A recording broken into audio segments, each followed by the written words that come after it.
It was around when I was 13 or 14, and you kind of find yourself trying to pick and choose your friends, and also at the same time, you know, you're not really worried about what you want to accomplish at that time, but what people you want to hang out with. I wanted to fit in. Wasn't a popular kid in school, and it made me forget about all that. You know, like, oh yeah, everybody else is doing it, so I'm gonna do it. Friends were doing it. I just wanted to jump right in and have fun. I did drugs because it seemed like it was fun. It was the cool thing to do. The cool thing to do was to get high, go to parties. Growing up, you know, you struggling. Couldn't deal with life. So I didn't have to deal with life. I wouldn't listen to anyone. I was stubborn. Like as a rebellious thing. This is what the rebel kids were doing. I just wanted to see what it was like. I started experimenting with it. Experimenting with friends. First tried it because I was bored. I was always up to try something new. You know, when I was growing up, we had this program that was just say no, just say no. People are just saying no, but they're not saying why. It's like telling a person no and then they go do it. Sparked my interest on drugs. I knew that they were bad, and I always heard about this addiction, but I didn't know what it meant. That's probably the #1 reason why I did drugs in the first place. I just didn't know.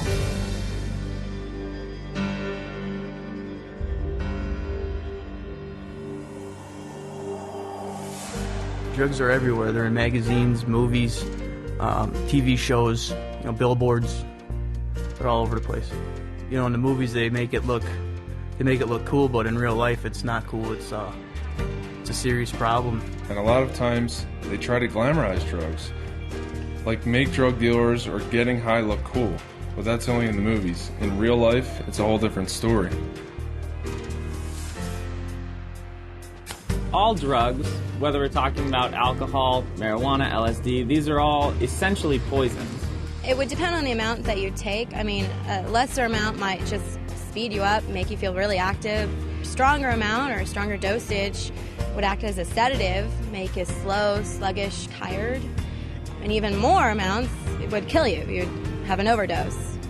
Every drug works in these stages. It's only really the amount needed to make the effect that's the difference from drug to drug.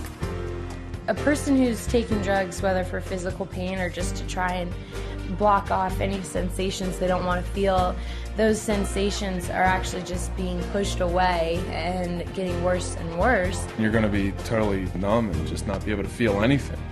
When you take drugs, the drug goes through your bloodstream, and later on in your life, that drug can, you know, come back up and into a flashback when you use the drug.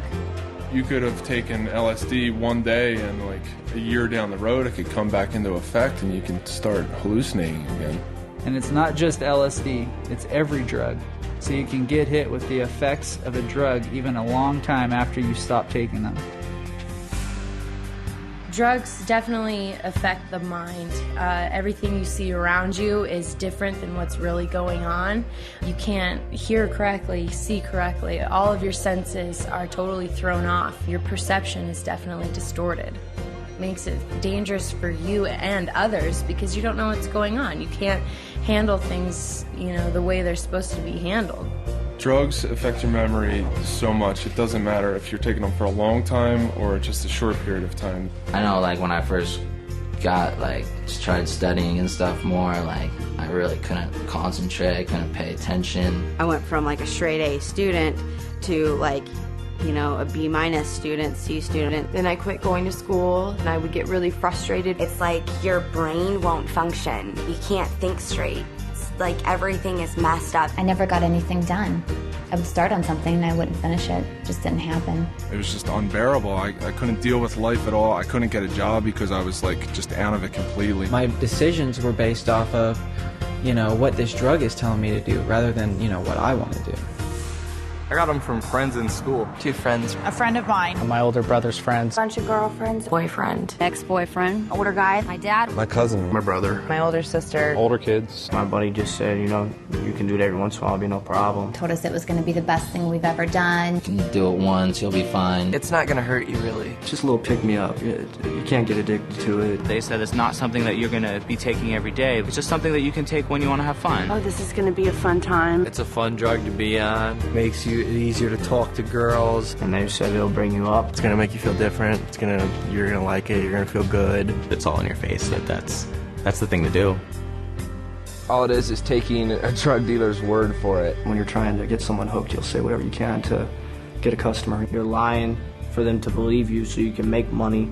I would tell people it's fun, makes you energetic, makes you more likable. It's something, you know, people want to be around. I tell them whatever they wanted to hear in order to pick that first one up. You know, when I was 12 years old, I didn't say, hey, I want to be 24 in rehab. I never said that to myself. You know, but that's what became true. You know, and I never thought about it when I was 13 years old. I started smoking pot. I was that kid that started out with marijuana and played around with certain party drugs, whatnot, and I told myself specifically that I would never do certain things, cocaine, heroin, and it only took a short time for me to finally accept it and be like, okay, I'll try that. I had no idea where it would lead me, to almost dying, to stealing, lying, cheating, ruining relationships. It didn't matter. I didn't get into sports. I didn't get into the clubs. I didn't even go to prom. Left me with living on the streets without a family, you know, and is that what I set out to be? No. You know what I mean? I was just set out to have a good time at college parties. The drugs robbed me of all the pleasure of life. The drugs took away my family. The drugs took away my girlfriend, my friends. I looked back on 5-6 years of my life and saw that all I had done is absolutely just ruined incredible opportunities that I had to have success and hurt all the people around me. It's not just something that's going to affect tomorrow, it's going to affect forever. You don't have to find out everything for yourself. You don't have to find out what a car accident experience is like. Do yourself a favor. Don't fall into the same footsteps as so many other people have. And realize that you could be the guy living under the bridge shooting heroin. You might think you won't get like that. None of us ever did, and we wound up in those same shoes. What I would tell people is just, I would give them my story. I would tell them my exact story. I would tell them my story. A story like mine. The insanity of my story. Ultimately, it comes down to their own decision making. You have to get the facts. Check the statistics. Find out for yourself. Find out for yourself. Find out the actual truth of what these are and what they're going to do to your life. I would just say to anybody, you know, if you're going to do something, you know, if you're really going to do something, go educate yourself on it beforehand. I think there's a lot of truth in that.